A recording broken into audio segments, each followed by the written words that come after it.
So thanks everyone for joining us on this session about solving all of the issues on crossing borders in education. I think we'll probably be able to accomplish that in 40 minutes. So we'll get started here. I'll introduce myself first. Matt Johnson. I'm an attorney with Cooley LLP, and I work in education and ed tech. And so I, rather than focusing on a very specific legal issues or specialties, I focus on the variety of legal issues that companies, investors, schools, and others in the education and ed tech space face. I'm based in the U.S. Cooley is headquartered in Silicon Valley, but we have 15 offices around the world, including in Asia and in Europe. And we advise companies across those borders, those operating in China, UK, EU, and US, and many other countries around the world looking to operate there. So I'm going to start by asking each of the panelists to introduce themselves by also answering a question which is, in their view and based on where they're located, what do they see as the biggest obstacle for the companies in their locations to start to work across borders? So I'm Michael Campbell. I'm with Forward Thinking EDU. I'm based in Chicago, Illinois, in the States. My company provides go-to-market strategies for startups in the States. We help companies come into the U.S. markets from international companies across there. And I would say from companies coming into, from international and U.S. companies even, the biggest obstacle is people. So, providing in the States especially is the bureaucracy of the U.S. school market. So you have unions, you have teachers, you have the administration who really promote innovation. Well, we don't do things like that here, or we don't do, we've always done it like this. And or we need to have test scores that get to this level. And so as a result, you have a lot of folks who are not encouraged to innovate in education. And so you get people who are not necessarily incentivized to bring on new ideas in that area.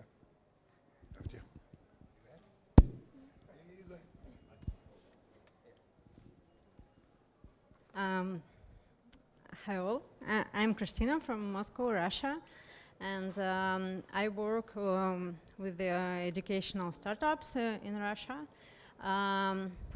My profile is online education, online courses for schools, adults, and other people. In different ways, we try to check the trends, to use new formats of education, but we have a lot of difficulties to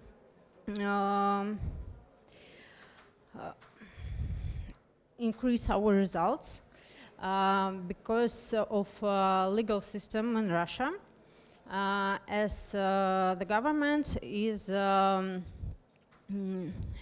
has a monopoly to schools, to universities, and you cannot provide your startup easier to a university or school or company because of the laws. It is very inflexible system, and I think we need a lot of years to change. And also, as Michael said, teachers and students don't feel that they need innovations, and we need to discuss a lot that problem and to make them understand why they should use new technologies and how they can have great results with the technologies. My name is Ratnesh. I come from Delhi, and I'm here with a lot of my Indian friends and colleagues in this conference. Generally, when you hear about cross-border these days, you think about US and China. We have US dominating here. We see some of those Chinese colleagues as well. But that's really what our feeling. But what I did my experiment of really, what does that really mean in terms of cross-border? And we have a Russian panelist, and we have Israel. We are sitting in Israel, and I try to see that, our panelist asking a question and see what is that, he's generally asking to get to the business. That's the word which he's saying. And our expression which you use in Israel is taklish, right? Taklish. And seriozna is the word, is the word which you use in, is that the word? Seriozna? Yeah, so that's a Russian word for get to the business. And that just really reflects the first question, to answer your question, the context and the engagement. And I think that's what all of Indians and the colleagues we're here to understand between the two states or two countries which are very far from each other. How would you see that you take up the asset or solution and take it to the new context or new country and try making sense in that country? And I think that's the question we're trying to discover. We're here to discover that question in Israel. But often we have seen in my role as Cambridge University Press's CEO for South Asia, also as an industry body which I lead, that whenever we look at in terms of product solution coming in our own set of country, there are three things which we really look at happening to the companies. One, the time is spent in terms of understanding what's the rule, what's the regulation, how exactly should we be looking at taxation, should I be looking at taxation inside the country, outside the country, what's the supply chain, is that a e-distribution, is that a physical distribution? That's one set of understanding. The second clearly is to be able to understand the context, the cultural context. Typically in publishing, when we look at creating content, we use a methodology or the framework which is called Bloom's taxonomy. Now, in the hierarchy of the Bloom's taxonomy, the country would be sitting at the reflective, which is the high of that pyramid, and somebody at the very bottom of it. So how would you look at somebody which is sitting at the pyramid solution reflected in a country which is still emerging and solving basic set of solution? So that's the context. And the third, which is important, is really the partnership. That how are you looking in terms of, are you looking in terms of creating yourself, or are you looking in terms of co-creating it together? So these are the kind of question which we look at. So that's the context which really is a good context for us to start with. And I thought it's important for us. But we have here more with my Indian colleagues and friends to learn from Israel. And similarly, we actually do that for the other nation. But I think these are the three things which we need to be building up our conversation. Okay, great. So I'm going to change it up just a little bit from what we had maybe discussed a little bit, because I think, hearing each of your points, I hear that the biggest obstacles are the people, the laws, and also having your product fit, the right market. So my next question was, are these serious obstacles? And I think we can all just agree that that's yes. So with that, let's change gears and try to maybe really focus most of our time on how do we solve these issues? How do we get past these issues? And whether that's as a company that's looking to do this themselves, or more collectively as a community, what are the changes that need to happen sort of at a more practical level to start doing this? And maybe we'll start down with Kristina, if you're okay at the end, and work our way this way.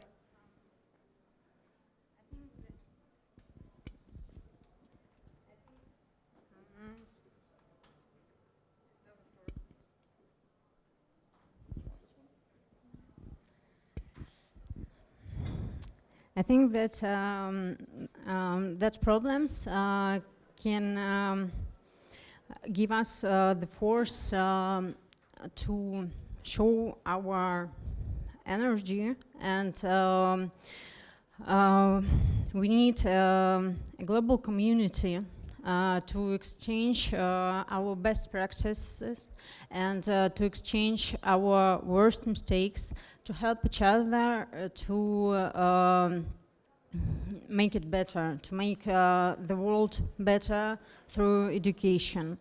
And that's the big idea of what we are all doing. And we don't need to wait fast results of that process, but we need to be sure that we will have that results. And also, as we cannot change the laws, or we cannot change the people's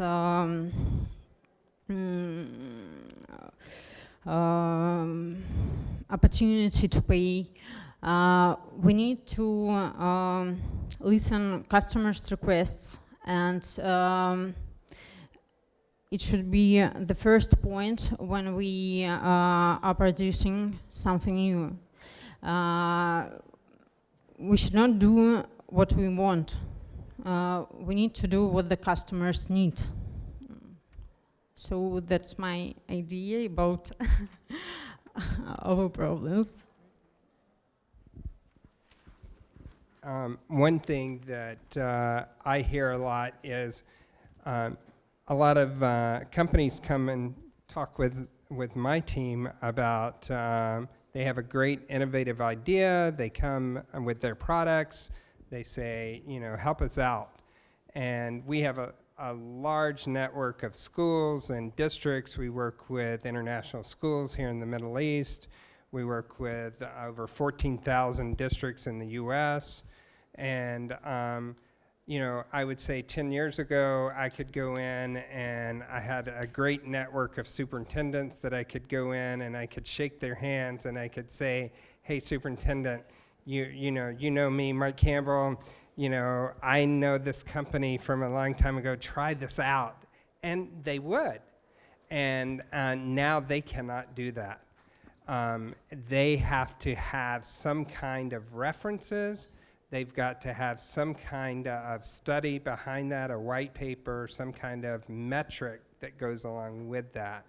And so I would say that one of the key things that with an innovative product or an innovative solution that you've got to have, no matter whether you're in the States or whether you're trying to you know, have a product here in Israel or in China or wherever, you've got to have some kind of metrics that go along with that. And along with that, it's going to be very important to provide that customer input with that. So increasingly that becomes more important. I think in my view, I was here last year attending the same conference, and we were meeting all the companies, and a lot of English and coding solutions really were pitched to us. And we do English ourselves as an organization. And when we looked at solution, we've started looking at what's happening back in India. And this is a real cross-border sort of thinking happening, you know, and how do we really start making it to the context.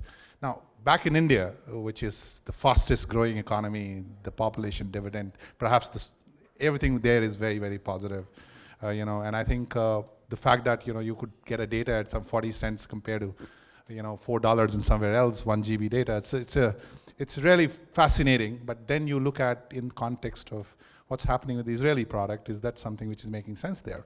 So the last year when I was here, we looked at a product called CodeMonkey. This is before a Chinese large conglomerate, you know, kind of took them over. This is a discussion before that. And I think we looked at them and I said, you know, what is it context which we can really build in this Indian context? And then I think I took the product back to India and we started actually looking at what does it mean for India? For that particular product, what it meant in India is that it could have an extension with the digital product, some amount of print intervention, which looks like a very, very old school thought, but we thought it's a great idea. We look at front-ending print product, combine that together, and then relate that to the aspiration of Indian society, which is growing, data is growing, call that as a computational thinking and coding sandpit product. Nothing in CodeMonkey. It's a new product, computational thinking and CodeMonkey product. First year, we kind of retailed that product. We were about 6,000 customers. This year, we've actually gone. The year next, when before the announcement of CodeMonkey acquisition, we sold 150,000 licenses. So how do you look at context of really taking company and scaling both sides is really a question of understanding that what that market or the customer need, and does that purpose it to it, and then also culturally as an organization, or you get together to co-develop the product, and then the fuel that as a part of, by the way, it would also help that Indian-Israel relationship was actually going at the peak. So all of that narrative was helping in that, for us to scale that product. But I think at the heart of it, repurpose, design to market product, look at market channel right set of passion behind the product really helped us to scale. So that's just one story I thought important for me to share. Great. So I should have said this at the beginning, but I will now. Want this to be interactive, so if anyone has questions at any time, we're not going to plan to save time at the end. So raise your hands or just jump out and ask the questions when you have them. So I see there is one, yeah. So what is the state of the local startup industry in India for educational technology? You have companies, for example, using artificial intelligence for customized learning. By the way, the largest valued company by far in education technology is an Indian company. It's called Baiju. Its last what they valued was $5.6 billion.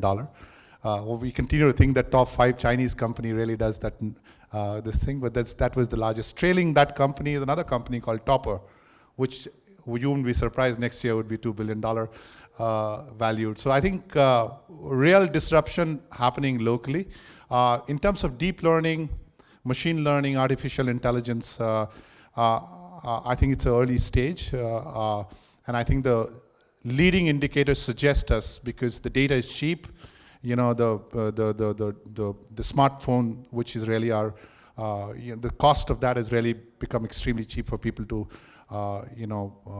use that. And I think that's just fueling the new sense of really working in the neural network, machine learning, artificial intelligence. It's right now in the pocket from the likes of Bangalore, Hyderabad, Chennai, and Delhi, but it's just becoming a right time for them to kind of use the ecosystem, what's happening in terms of major infrastructural changes. So perhaps is a good inflection point for Israeli. Absolutely, absolutely. And therefore, you see in Indian contingent today, in this conference, about 19 of us, we're just looking hungry to see what is it which we can take. For example, the gentleman sitting here, Sabrant, my friend, he impacts 1.5 million teachers in the country. His organization, which he runs, 1.5 million teachers organization right now as we speak, leveraging technology, leveraging all kind of asset. It's just a scale which is really unimaginable. And I think it's the more he's scaling it up, he's using technology to scale that up. Thank you. Question for Ratnesh. All the questions. So what's the right strategy to enter the publication market? Why should we start with school? What's the right way to start? I think the go-to-market strategy is essentially a function of do you understood the customer? I think the customer is important. And when I gave an example of CodeMonkey, was essentially the market was hungry, or the customers were hungry to look at some kind of a ICT augmented product where you can actually learn a skill. And I think if you do have customer at the center, and if you build in terms of engagement, which is have customer, have engagement theory. Often what we do in education is we build a lot of features. So I met a gentleman who actually does the LMS, the great features, but then I was confused that what is it, which element of this I'm going to take it to my customer and say that, wow, this is really a great story. So I think as long as customer is understood across the K through 12, for example, early childhood is a great opportunity right now in India. Any product which goes in India with early childhood narrative would actually do well. It's not regulated, it's getting into regulation, great set of aspirations, scaling up, that 20,000 schools now going to some 70,000 projected schools. It's a great number. And I think those context and the engagement and the customer at the center, if understood, then the go-to-market strategy is really not a function of a pricing. It becomes a function that how fast can you scale. So I think that was a really good question. I'm actually going to borrow it from you if I can, and actually ask the other panelists sort of the same. So for an early stage company, and let's focus it maybe on particularly an Israeli company that is looking to enter the US market, the Russian market, setting aside the obstacles from a customer perspective and otherwise, what are the first steps they should be looking at? I think for the U.S. market, I think you should look at understanding the customer, understanding where the funding is coming from. So, much like in India, there's a lot of states funding early childhood right now. So there's the states are funding early childhood. So there's something like $70 million in funding for that right now. So there's quite a bit of funding for that, funding for STEM initiatives in there. So anything in K-12 and those initiatives are really hot, and understanding specifically in those niches where those are at would be a great way to understand that, as well as understanding things like college and career readiness. And when I say that, that means things like understanding, not necessarily preparing for college, but understanding career readiness. So vocational kinds of things. So which tends to be getting a lot of money these days from the state and federal government. So I think if you did some research in those areas, then that would be to your advantage right now. If we talk about Russia, then you should understand that Russian economic decrease, and half of Russian people have income just on their basic needs. So they don't have opportunity to pay for their education. They need to eat, they need to have clothes and their main needs. So you need to understand that that market is very limited. And if you want to have a partnership with schools or universities, as I said before, it will be a problem because just government decides who can be a partner for the schools and universities. And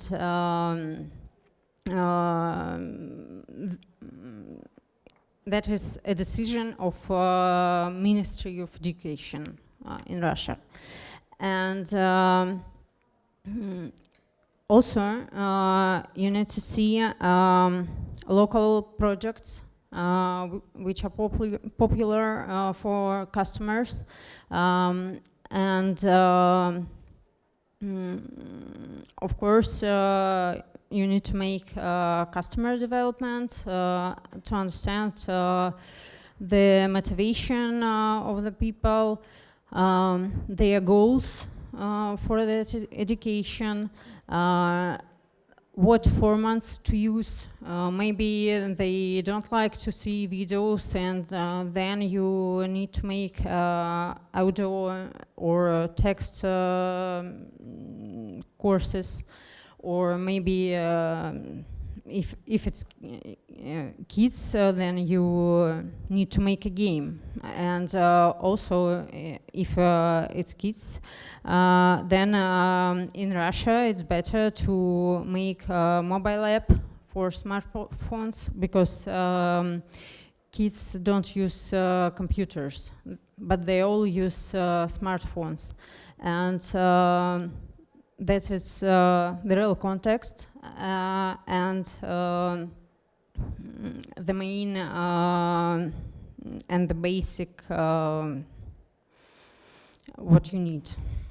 Great. And so obviously a panel on cross-border education we were talking about earlier, that we're obviously missing a perspective of Asia and China in particular on this panel. We actually had a panelist who was from Singapore who was supposed to join us and unfortunately wasn't able to make it. But I do just want to note that I think there's going to be a session specifically on China later this afternoon, right? So right after this one. So if you are interested in entering the Chinese market, please stick around for that. We could attempt to discuss it, but I think they'll do much better. So so with that, oh, there's a question. Yeah. You gave a talk before. Mm-hmm. You said something about the United States, that it's very difficult now to enter with content, with educational content, and better to focus on cutting down the costs. Mm-hmm. And I was wondering if you can say that, because you said that K-12 is okay now, and So actually, spending by the states has spending has gone up about 4% in the last year. It's the first time in the last 10 years that spending has gone up in the states. So so that's a positive thing. So as far as content, were you referring to something specifically? So I think I made the point when I was doing a session earlier on my views of the hotter segments of the U.S. market, and it's my general view, and let me know if you disagree, that at the K-12 level, one, on the consumer side, demand for content and pricing is not really there, particularly at any level like it is in China. Right. But then even on the school side, I also felt that there tends to be more of a demand for back office support, logistics, things that essentially reduce costs. But if that's... Well, you've got kind of two things. You've got core content, and then you've got supplemental content on the district school side. The core content would be like, literature, mathematics, those kinds of things. And then you've got supplemental things that support those. I would say, in my experience, companies tend to, unless you're a Cengage, unless you're a McGraw-Hill, somebody like that, they tend to have much more success in those core areas. And discovery education, people like that have come into those markets and have been disruptors in that market against, Pearsons and people like that. And so, you have the opportunity to make your mark into that area as a supplemental publisher, and there is a market for that. Especially if you can be innovative and you can show the impact of your solution on the learner. So if you can have the metrics that show that you can do that. As you said this morning, when there's 50 or 51 different kinds of, with the new law in the States, the ESSA law, which is Every Student Succeeds Act, which is the federal education law in the U.S. You have laws in California, and then the laws in Texas. They each have a version of their own standards, and so that kind of mixes it up a little bit. So they could, your standards could be a little bit different in each state. So so that's, could cost you something there to do that. So I'm going to jump in because I think we have about 2 minutes left, and I do want to ask one final question and ask each of you to give a quick answer. It's unfair, but 30 seconds or so each. So putting on your, time travel hat, 10 years from now, in your markets, do you foresee that the challenges we've been discussing and all of those potential barriers to cross-border education, are they the same? Are they a little better, or is it completely transformed? I have a positive view of this. I think they're better. I think that with the emerging markets of India, China, places like that make it much better, and that you're going to see different players in the market, and that the United States is not going to be the driver of the innovation. It's going to be places like Israel. It's going to be places like China and India that are driving the innovation there. So that's my point. I hope that we will not have that problems in 10 years, but I'm sure that we'll have new problems, and that would be a surprise for us.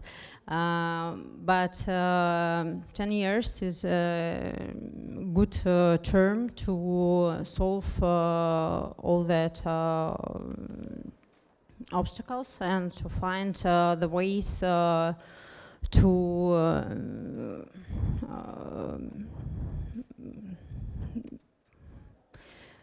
have great results and to make it together.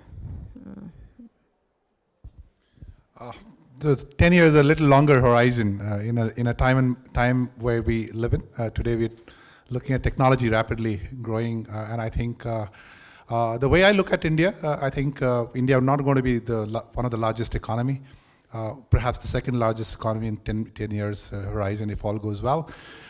In 10 years, both for production and consumption, Israeli companies, perhaps India would be the largest market. And that's really what I see. Early indicators of that is really seen. It's a little bit of struggle right now in terms of getting our economy right. Public spend is less, about 3.5% of GDP we do spend on the education. There's a real willingness or willfulness to get that to 5.5%, which is a public money, but there's a larger will in the private sector, which is conniving with the public interest and compounded with the macro favoring India's story.